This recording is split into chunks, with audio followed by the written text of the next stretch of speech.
Comenzar a grabar. Ok, me dices que tu consulta va más que todo por el tema de la utilidad neta en el caso de Selima, ¿no? Sí, más abajo creo que hay una parte Aquí tienen los dos métodos. ahí. Ahí es. Sí. ¿Qué sucede? ¿Es por la depreciación para llegar a esto o es la utilidad neta? No, lo que pasa es que la utilidad neta ahí te la dan de frente en el método directo y, y tú sacas la utilidad neta, o sea, del flujo de. Me parece que. O sea, te piden un dato en los ingresos financieros que sale de la utilidad neta. A ver, de los ingresos financieros, no. No, porque acá los ingresos financieros se calculan de la misma manera que hemos estado calculando en el caso de abarrotes generales. Acá la utilidad neta es la misma lógica, o sea, partes de tu...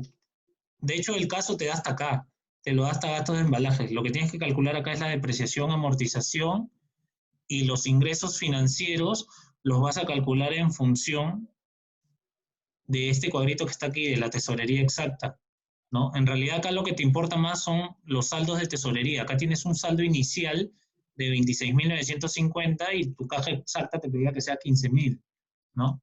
Y con lo cual te quedaban en depósitos bancarios pues prácticamente casi 12 millones, ¿no? Y sobre esos 12 millones era que se generaban estos ingresos financieros, ¿no? Para el cálculo de los gastos financieros igual, te decían que la cuota iba a ser 36.2 millones, ¿no? Y que sobre eso tú calculabas pues los gastos financieros y de ahí desprendías tu amortización. Luego de eso llegabas al impuesto a la renta y para el impuesto a la renta también te daban el dato. La utilidad neta, tanto en este caso como en el caso de abarrotes, se toma como punto de partida para el flujo de caja indirecto, ¿no? Tomas los mismos valores para el método indirecto y lo que vas a hacer es ajustarle sumándole la depreciación. A diferencia del flujo de caja directo, que tú no partes de la utilidad neta, sino parte de las cobranzas, es decir, de lo que has cobrado de esa venta al crédito que has realizado y de la venta al contado también, ¿no? En este caso, la utilidad neta la utilizas para partir bajo el método indirecto, que es parecido a lo que han trabajado acá para el caso de abarrotes, ¿no? Que parte también de la utilidad neta del estado de resultados. Sin embargo, bajo el método directo partes de las cobranzas, es decir, de lo que has cobrado de tus ventas realizadas, ¿no? Lo mismo con Selima, solo que acá es semestral y en el otro es trimestral. No sé si se aclaró el punto o te referías a otro. No, me refería, o sea, es más o menos, pero me refería porque el método indirecto, o sea, arranca desde la utilidad neta. Uh-huh. En cambio, el método directo, o sea, sí te desglosa, ¿no? Las cobranzas y los pagos que se está haciendo. Efectivamente. Entonces, tú antes de hacer el indirecto, tienes que hacer el directo. No, son independientes. Tú puedes trabajar o con el método directo o con el método indirecto. ¿Y Tú puedes cómo sacas utilizar. la utilidad neta en el método indirecto? Por eso es importante saber cuántos estados financieros tenemos. Tenemos el estado de resultados, el estado de flujo efectivo, el estado de situación financiera y el estado de cambios en el patrimonio. Siempre que nosotros iniciamos una proyección, vamos a utilizar el estado de resultados. Siempre. O sea, cuando nosotros proyectamos financieramente estados financieros, nuestro punto de partida es el estado de resultados. Por eso es que en Selima nosotros les dábamos como dato hasta aquí. Y les pedía, y la primera pregunta de Selima era terminar de proyectar el estado de resultados. De hecho, para este caso de abarrotes, también te piden eso, ¿no? Te dice, se le pide a usted asesorar al gerente financiero en determinar el estado de resultados y el flujo de caja de la tesorería proyectados. Es decir, primero te están pidiendo que calcules el estado de resultados. Eso es básico. Siempre tienes que hacer el estado de resultados primero. ¿Por qué? Porque si te das cuenta, para el método directo, si bien no partes de la utilidad neta, tienes estos gastos que salen del estado de resultados, es decir, los gastos administrativos, los gastos comerciales, el impuesto a la renta, los sacas habiendo proyectado primeramente el estado de resultados. Es decir, si tú no proyectas el estado de resultados inicialmente, cuando proyectes bajo el método directo, vas a poder llegar aquí nada más. Pero lo demás no lo vas a poder hacer. Entonces, por eso es que se recomienda primero proyectar el estado de resultados, por eso es que en las preguntas siempre vas a tener que te piden inicialmente proyectar el estado de resultados, ¿no? Y en el caso de Selima lo habían separado, incluso la pregunta 1 era proyectar el estado de resultados y la pregunta 2 era proyectar el flujo de caja. De hecho, acá te dicen primero, proyecta el estado de resultados y el flujo de caja. Y luego después te están pidiendo proyectar el balance general proyectado. Entonces, ¿a qué me lleva esto? Y buena tu pregunta, porque nos ayuda a aclarar un tema que estábamos desde la primera práctica dirigida. Cuando proyectamos estados financieros, partimos del estado de resultados, luego hacemos el flujo de caja y luego el balance general. Pero eso no quiere decir que yo tengo que terminar un estado financiero para comenzar el otro. Puedo ir, conforme voy avanzando uno, puedo ir completando el otro. Y el ejemplo que yo les ponía era sobre los activos fijos. Por ejemplo, cuando hacíamos el flujo de caja del periodo y teníamos de activos fijos 120, en el caso de abarrotes, lo que yo les había mencionado es que ustedes podían ir ya completando el balance general, porque si aumentaban los activos, si bien se desembolsa el dinero de activo fijo, es una salida de efectivo, me genera una inversión en el activo, es decir, mi activo va a aumentar. Entonces, si estos 120 yo ya los había desembolsado como activo fijo, caía de maduro que los activos fijos iban a aumentar en 120. Entonces, no necesito yo terminar el estado financiero que estoy trabajando para ir completando partidas de los otros estados financieros. Otro ejemplo que les había puesto yo era el tema de las cobranzas diversas. Podíamos, ¿no?, ir realizando estas cobranzas y también podíamos ir completando el balance general. Lo mismo con Selima, ¿no? En Selima también pasaba lo mismo. Nosotros teníamos estas inversiones en activo fijo, ¿no?, en CAPEX de 10 y 150, y podíamos ir completando el balance general. Sin embargo, acá el balance no lo tenemos porque no me pedían proyectarlo, ¿no? Pero al haber proyectado esto, podíamos ir trabajando ya el balance general. E incluso desde ir proyectando la depreciación, desde proyectar esto de aquí, ¿no?, ya sabíamos nosotros cuánto estábamos invirtiendo. Entonces, con esta información, antes de terminar el estado de resultados, podíamos ir completando el flujo de caja y a la vez el balance general. Entonces, lo que yo quiero que ustedes engloben es que los estados financieros se interrelacionan entre sí. Entonces, antes de terminar uno, yo puedo ir completando partidas de los otros. Y en el caso de tu pregunta específica, sí, para yo poder pasar y completar el estado de flujo de efectivo, primero tengo que haber completado el estado de resultados.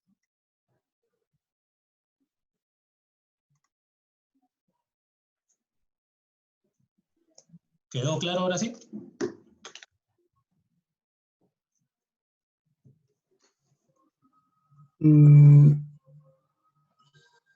Sí, sí, más o menos lo que pasa es que ya he revisado el Excel y mi pregunta va más o menos para ver en la pantalla del Excel. De Selima, ¿verdad? Sí. Ya, dime. Ya. O sea, sí, en el método directo ya tú hallas toda esta parte arrancas desde la utilidad neta, y para hallar la utilidad neta tienes que hacer el estado de resultados. Ya, pero lo que pasa que en el estado de resultados, arriba, dice, tienes que hallar los ingresos financieros. Y esos ingresos financieros me parecen que parten de abajo, que es... De la tesorería. Claro, de la tesorería. Y para hallar la tesorería tienes que hallar la utilidad neta. Pero, Así como... pero recuerda que para tú calcular tus ingresos financieros no lo haces sobre la tesorería de este periodo que estás proyectando, sino lo vas a calcular sobre el excedente que se generó en el periodo anterior. Es decir, si al cierre del periodo anterior tenías excedente de tesorería, al 1 de enero tú ese excedente lo ponías en un depósito, en un valor negociable para que te genere intereses, los cuales no se iban a mover hasta el final del periodo. Entonces, no era necesario que tú proyectes el 2015-1 para saber cuánto iba a ser el excedente del periodo anterior, porque recuerda que en el periodo anterior tú ya sabías cuánto de excedente tenías, ¿no? El periodo anterior tú cerraste con 26.950 y lo que te decía el texto era que tú como caja exacta tenías que tener 15 millones, por ende tenías un excedente de, al cierre del año anterior, ojo, ni siquiera estamos proyectando, ¿no? Al cierre del año anterior, tú tenías un excedente de 11.950. Estos 11.950 tú los ponías en una cuenta a plazo, ¿no? En un fondo mutuo o un valor negociable, y eso te iba a redituar intereses al cierre del 2015-1. Por eso es que acá tienes los 178, porque estos 178 se calculan sobre este excedente de aquí, 11.950. No sobre el de este periodo, o sea, no del 2015. Para que quede más claro, tu ingreso financiero del 2015-1 se va a calcular sobre el excedente de tu saldo final que tenías en el 2014. Es decir, cuando proyectes los ingresos financieros del 2015-2 los vas a calcular sobre el excedente que te quedó registrado en el saldo final del 2015-1, que son los 572 que ves ahí. Ya, y ahora sí, ya me ha quedado claro. Y recuerda también, para que quede mucho más claro, es que el saldo final de un periodo es igual a ¿qué? Al saldo inicial del periodo siguiente. Entonces, por ahí podemos confundirnos cuando me dicen saldo inicial, saldo final. Recuerda que siempre que te hablen de un saldo final de este periodo, su saldo inicial del periodo próximo va a ser lo mismo.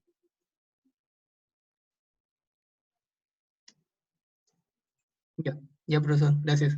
No, perfecto. Gracias a ti por la pregunta. Estos temas son importantes aclarar porque vayan ahí ceditas a su práctica calificada. ¿Alguna otra pregunta más, chicos?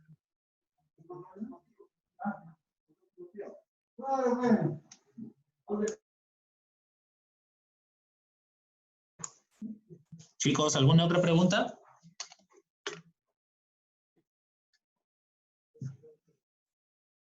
Profesor, yo tengo una consulta. Sí, adelante.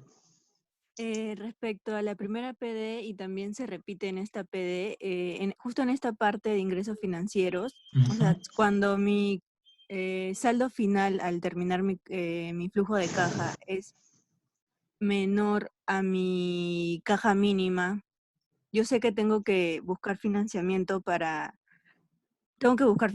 ¿Ese financiamiento tiene que ser un monto exacto o tiene que ser mayor? En este caso le ponen 12.000 y es un monto mayor. Sí, mira, ahí lo recomendable, si yo pongo el monto exacto voy a llegar a la tesorería mínima, no es lo recomendable en la realidad. Recuerda que Finanzas 2 es un curso que se enfoca mucho en lo que se hace en el día a día, ¿no? Es un curso, de hecho es un curso, si te has dado cuenta, por ejemplo, en la parte de líneas de crédito, no ha habido una lectura específica sobre líneas de crédito, ¿no? Sobre método directo, método indirecto, porque dado que no hay una literatura, ¿no? Por lo general, cuando no hay una literatura sobre un tema específico es porque todavía no se ha adaptado lo que se trabaja en la realidad a pues un tema teórico, ¿no? Entonces, este caso trabaja muy enfocado a lo real, entonces es incluso material que poco a poco incluso el profesor Bertolotto ha ido con el profesor Leandro, los dos han ido diseñando pues ahí cierta teoría, cierta literatura sobre estos temas. Entonces, todo lo que trabajamos acá tiene un enfoque mucho de lo que sucede en la realidad. Entonces, en la realidad, porque el Excel me aguanta todo, entonces en el Excel yo puedo pedir exactamente para llegar a los 15 millones. Sin embargo, no es lo recomendable. Lo recomendable es siempre pedir un poquito más. Es decir, no llegar a los 15.000 exactos, sino puedes llegar a 15.200, a 15.300. En este caso, si ves el Lima, la primera vez que pidieron se excedieron en 572. ¿Y esto por qué se da? No es que lo hagan a propósito porque les guste pedir dinero y no utilizarlo, no. lo hacen porque al final cuando nosotros proyectamos o hacemos un presupuesto o una proyección financiera, no tenemos la certeza de que todas nuestras predicciones se cumplan al 100%. Entonces, producto de eso, siempre es conveniente pedir un poquito más, pero un poquito más. En este caso, pues, si necesitabas 15 millones, podrías pedir para 16 millones, ¿no? Por ahí que te queda un milloncito más. Sin embargo, si tú pides, pues, a la orden, en vez de haber pedido 12, hubieses pedido 20, 30, 40, 50, ya ahí sí ya no tiene nada de sentido, ¿no? Ahí rompemos, pues, la regla básica financiera de que estamos pidiendo dinero, pero no lo estamos utilizando. Entonces, sí, lo recomendable es, y respondiendo a tu pregunta, lo recomendable es pedir un cachito más. ¿Cuánto ese cachito? En realidad mínimo, ¿no? En este caso, como vemos, pues ha sido menos de 1 millón, ¿no? Si te das cuenta, es menos del 10% que necesitaba. Entonces, va por ahí. Entonces, en el caso de que, no sé, en la PC venga justo esta parte, tendría que pedir un poquito más, o sea, como Un un poquitito más, menos. sí, un poquitito más. Ya, ¿No? está Por bien. ejemplo, Gracias. si necesitas pues 19.800.000 y pide 20, ¿no? Ya, Una que es un monto redondo y te ayuda a hacer más fácil el cálculo de los gastos financieros. ya, está bien, gracias. A ver, chicos, otra pregunta. Voy a prender la luz porque estoy acá oscuro.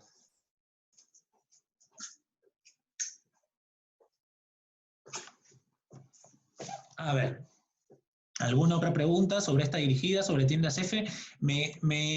Una de sus compañeras, me parece que Nicole, fue la que hizo la pregunta de las líneas de crédito. ¿Sí? Sí, yo, profesor. Ya, a ver. Entonces, para ese caso voy a abrir el de tiendas F. A ver, si me permiten, mejor cierro los anteriores para que no se estén confundiendo de cada...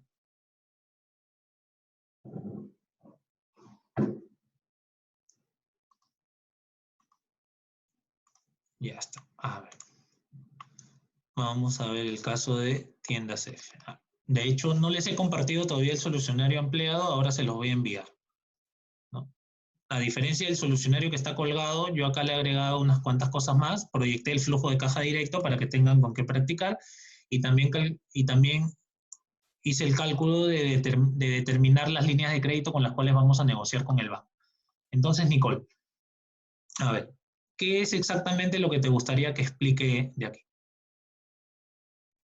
A mí me cuesta trabajo identificar cuál es la línea de crédito que debería optar, porque en las clases con el profesor, él muchas veces nos pregunta eso, ¿no? Según esta situación, ¿qué líneas de créditos optarías o qué líneas de créditos crees que la empresa necesitaría?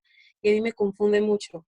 Entonces, sobre todo, no logro diferenciar todavía las cartas de crédito, porque supuestamente el profesor dice que solamente hay cartas de crédito para importaciones, pero en Internet supuestamente dicen que hay cartas de crédito para exportaciones. Entonces, no sé si seguir buscando en Internet para identificar bien las líneas de crédito o quedarme solo con la info que me da el profesor, porque al final me confunde.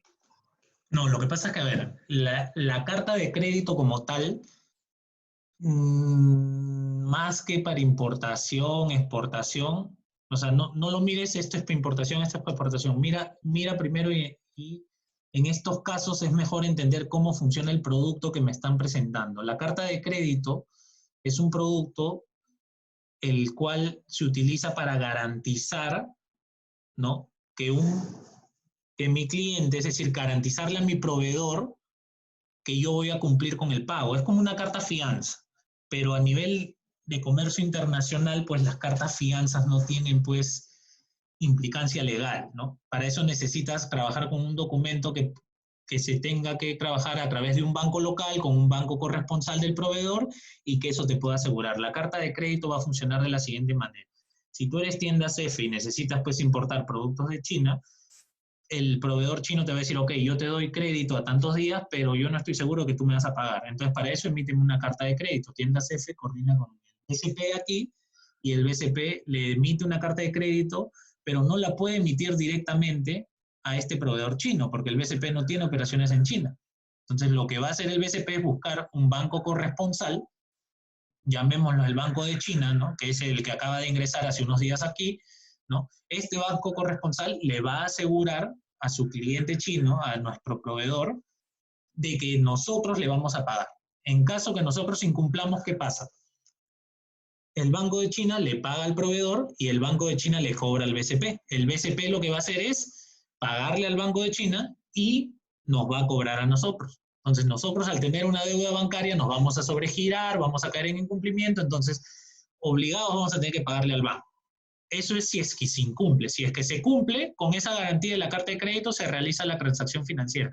Con una exportación también se puede dar una carta de crédito, pero en ese caso tiendas F, si estuviera exportando, tiendas F no constituye la carta de crédito, sino que la pide. Se la pediría a su cliente. Entonces, por eso es que se puede entender que también para la exportación se utiliza, pero se utiliza para asegurarme yo que esa exportación que he realizado, mi cliente me la va a pagar, ¿no? O sea, es lo mismo que estoy haciendo con el proveedor chino, pero visto desde el punto de vista del proveedor chino y no mía, ¿no? Entonces, yo te sugiero ahí, cuando entres a ver información, siempre de fuentes confiables, ¿no? Que sea del mismo banco que te muestra este producto, y por lo general, la carta de crédito siempre va a tener que ser desde el punto de vista del que importa. Es decir, el que está importando la mercadería es el que tiene que garantizarle al proveedor a través de una carta de crédito el pago. Entonces, míralo así. Desde el punto de vista del exportador, el exportador exige la constitución de la carta de crédito, pero él no paga la comisión, pues el que la paga es el importador. Profe, y tengo otra duda más respecto a los descuentos de letras y los factoring, porque según entendí, los factoring traslada el riesgo del cliente, pero los descuentos de letras no. Pero no lo logro tampoco diferenciar porque cuando dicen descuento de letras, también mencionan facturas. Entonces, me confunde el término, creo. Perfecto. Lo primero que tiene que quedar claro ahí es que nosotros tenemos distintas herramientas de financiamiento. Dentro de las herramientas de financiamiento hablo de créditos directos, porque cuando estaba hablando de carta fianza, de carta de crédito, esos son créditos indirectos, no hay desembolso. Sin embargo, lo que estás preguntando ahora, que es el factoring, las letras, los pagarés, esos son créditos directos, es decir, hay un desembolso de efectivo. Y es importante aclarar esto para que la tengan claro, y ahora voy a tu pregunta. Sí, ¿qué es lo que sucede? Existen diversos documentos al descuento, ¿no? Entonces, nosotros cuando trabajamos tenemos pues dos modalidades, ¿no? Por un lado, los pagarés, que estos de acá por lo general se pagan al vencimiento. Y por otro lado tenemos pues los documentos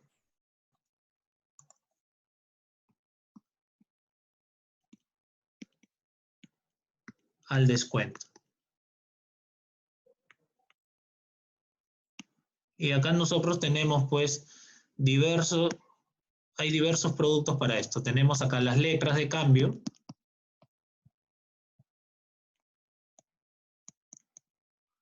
¿no? Las facturas, ¿no? Las negociables, ¿no?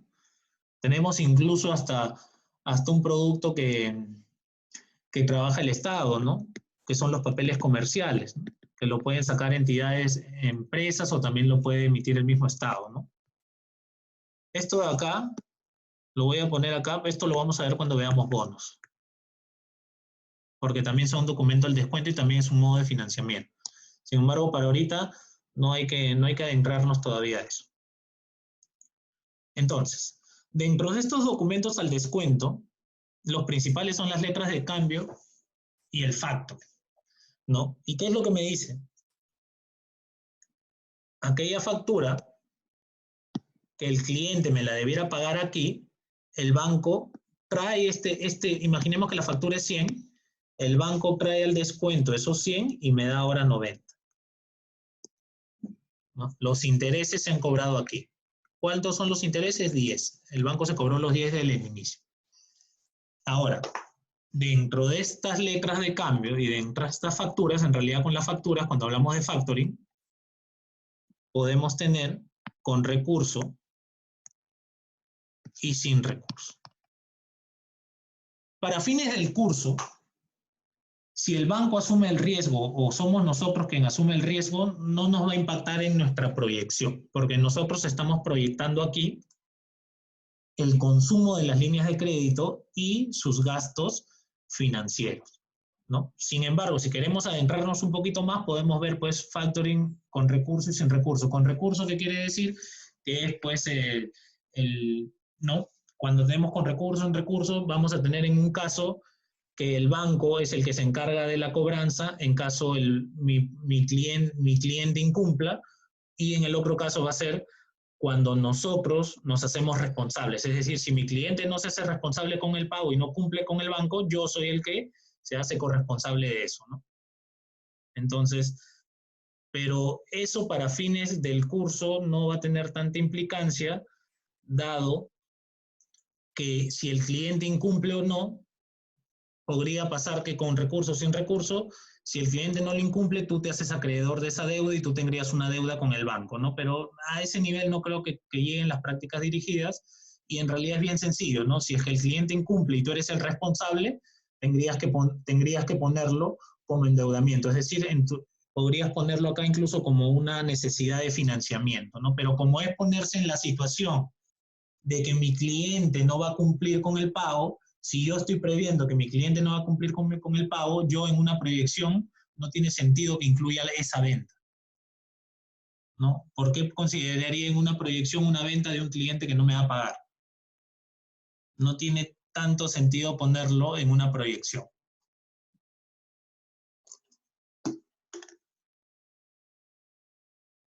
Así que por ese lado, tranquilos, porque no les va a venir ese detalle, porque no tiene sentido ponerlo pues en una proyección, ¿no?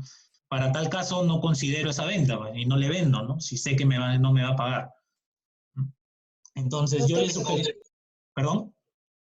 No, nada, estaba de acuerdo con eso, porque sí, o sea, eso en la parte teórica de capital de trabajo sí estaba, pero ahora como se ve práctico, terminó confundiéndome. Sí. No, pues, a ver, por ese lado, lo que te tiene que quedar claro es que por un lado tienes pagarés, ¿no? Y por otro lado tienes documentos al descuento. Estos documentos pueden ser letras o pueden ser los factoring, ¿no?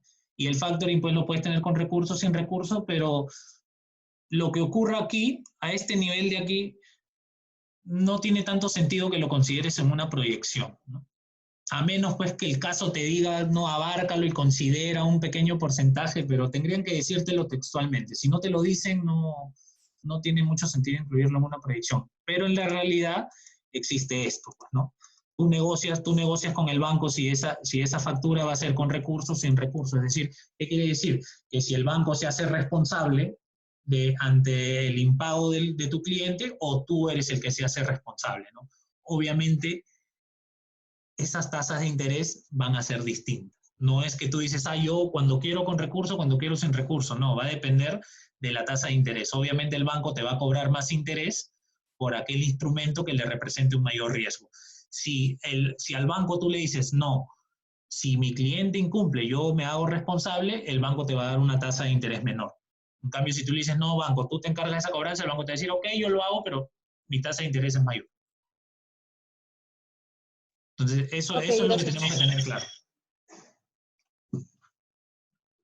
¿Quedó claro? ¿Hay alguna otra consulta sobre este tema?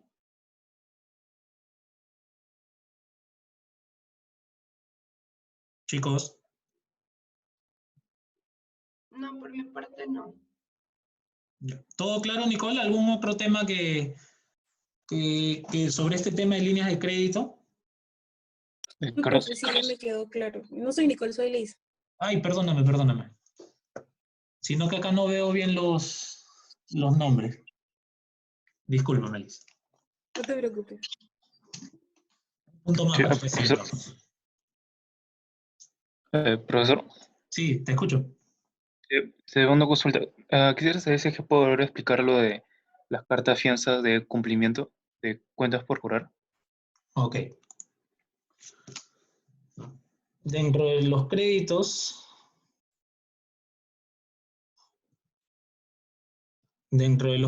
directos, ¿no? Y los créditos indirectos, dentro de los créditos indirectos, nosotros tenemos pues lo que son las cartas fianzas, las cartas de crédito. Son las que más se usan. Tenemos otros. Sin embargo, las cartas fianzas me pueden servir para varias cosas. Para garantizar un pago, ¿no? O para garantizar un servicio. Tiene otras aplicaciones, ¿eh? Tiene varias aplicaciones. De hecho, hay diversos tipos de cartas fianzas. Sin embargo, los que más vamos a utilizar nosotros van a ser las que van a servir para garantizar el pago o para garantizar un servicio. Cuando nosotros queramos garantizar un pago, básicamente va a ser cuando estemos realizando compras. Y compras al crédito, es decir, que nuestro proveedor nos está dando crédito. Dado que nos da crédito y no confía de que nos va a pagar, nos exige una carta fianza, en la cual nosotros nos comprometemos a que si no cumplimos con el pago, el banco se hace cargo de esa deuda, ¿no? Y ya luego el banco se arregla con nosotros. Sin embargo, cuando lo utilizamos para garantizar un servicio, por lo general, no van a ser los proveedores que me pidan eso, porque los proveedores son los que me van a pedir para garantizar el pago.